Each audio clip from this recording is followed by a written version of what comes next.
Assalamualaikum warahmatullahi wabarakatuh. Perkenalkan, nama saya Siti Fatimatu Zahra, mahasiswi dari STEBI Global Knowledge Cikarang, program studi ekonomi syariah. Nah, di sini saya akan menjelaskan materi tentang pasar tenaga kerja, sebuah tinjauan dalam perspektif Islam. Definisi pasar tenaga kerja. Pasar tenaga kerja adalah interaksi antara penawaran dan permintaan tenaga kerja di suatu wilayah atau industri tertentu. Seperti pada umumnya, pasar tenaga kerja juga melibatkan peran pembeli dan penjual. Dalam konteks ini, penjual adalah para pencari kerja yang menawarkan tenaga, keterampilan, dan pengalaman mereka. Sedangkan pembeli adalah perusahaan atau organisasi yang membuka posisi pekerjaan dan menginginkan karyawan dengan keterampilan dan kualifikasi tertentu. Pentingnya pemahaman perspektif Islam dalam pasar tenaga kerja. Karena Islam memberikan pedoman etika, nilai-nilai moral, dan prinsip-prinsip keadilan yang dapat membentuk perilaku dan keputusan dalam konteks profesional. Tujuan dibentuknya pasar tenaga kerja adalah mengatasi permasalahan tenaga kerja di suatu negara. Pengelola pasar tenaga kerja umumnya adalah pemerintah negara. Konsep tenaga kerja dalam perspektif Islam ada 3. Yang pertama, human resource, atau pelaku utama dalam ekonomi. Istilah tenaga kerja di mana di dalamnya terkumpul semua atribut dan kemampuan manusia yang dapat disumbangkan untuk memungkinkan dilakukannya proses produksi barang dan jasa. Yang kedua, potensi fisik serta non-fisik.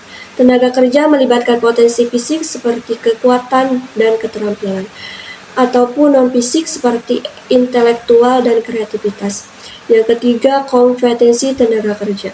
Kemampuan kerja setiap individu yang mencakup aspek pengetahuan, keterampilan, dan sikap kerja yang sesuai dengan standar yang ditetapkan. Hak dan kewajiban tenaga kerja. Ada hak-hak tenaga kerja meliputi 1.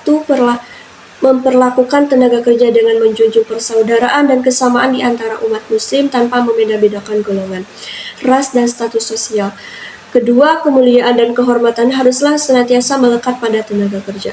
Yang ketiga, Islam mengharuskan kepastian dan kesegaraan dalam pembayaran upah.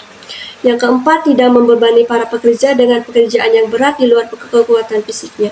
Jika pekerjaan itu berat dan pekerja tidak dapat mengerjakannya, maka hendaklah majikan membantunya. Yang kelima, penjaminan kesehatan yang cukup bagi tenaga kerja oleh majikan. Kewajiban tenaga kerja meliputi 1. Memenuhi semua kewajiban yang tertuang dalam perjanjian kerja dengan sungguh-sungguh, jujur, dan komitmen tinggi. 2. Sepenuh hati dalam mengambil ilmu dan manfaat dari pelatihan agar dapat meningkatkan kemampuan serta kualifikasinya. Yang ketiga, secara moral. Tenaga kerja terikat untuk selalu setia dan menjaga amanah dalam bekerja. Yang keempat, menjaga fisik untuk mencapai efisiensi tenaga kerja dan lebih produktif. Yang kelima, kepemilikan pengetahuan dan kemampuan dalam memberikan pelayanan bertanggung jawab. Upah dalam tinjauan perspektif Islam. Definisi upah. Upah adalah harga dari tenaga yang dibayar atas jasanya dalam produksi. Atau dengan kata lain, harga yang dibayarkan pekerja atas jasanya dalam produksi kekayaan seperti faktor produksi lainnya. Tenaga kerja diberi imbalan atas jasanya. Konsep upah, bahwasanya upah ditetapkan secara adil dan merata tanpa merugikan kepentingan pihak lain. Upah digolongkan menjadi 2. 1. Upah yang telah disebutkan atau ajrul musamma, yaitu upah yang telah disebutkan pada awal transaksi. Syaratnya adalah ketika disebutkan harus disertai adanya kerelaan atau diterima oleh kedua pihak. Yang kedua, upah yang sepadan atau ajrul misti adalah upah yang sepadan dengan kerjanya serta sepadan dengan kondisi pekerjaannya. Maksudnya adalah harta yang dituntut sebagai kompensasi dalam suatu transaksi yang sejenis pada umumnya. Kesimpulan, tenaga kerja sebagai bagian dari pelaku dalam pasar tenaga kerja. Islam memandang kesatuan dari kerja dan tenaga kerja untuk mengelola amanah Allah secara bertanggung jawab dan menghasilkan sesuatu yang bermanfaat atau masalah.